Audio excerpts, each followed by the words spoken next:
और मेरा नाम है वेदांश और मैंने ये बाहर और भी सामान लाया है। ये मेरा चूल्हा है। खाना चलो मनाले सुमितला म्हणलं होतं सगळं खेळणे ठेवा म्हणलं तर त्यांनी ठेवलेच नाही. पका लाऊं और आम्ही चाललो होतो तिकडं. के ऊपर रखा तो मैंने ओपन कर दिया इसको पका लो। देखो दोस्तों कैसे पकलाई है और बाहर भी नहीं जा।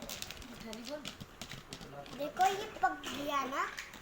अभी मैं इसको बाहर निकाल कर सबको दिखाऊंगा। ये देखो बाहर नहीं निकला। ये देखो और ये है मेरा आइसक्रीम। इसको मैं ठंडा ठंडा कूल का है और ये कोन में आइसक्रीम डालने से मैं भूल गया था।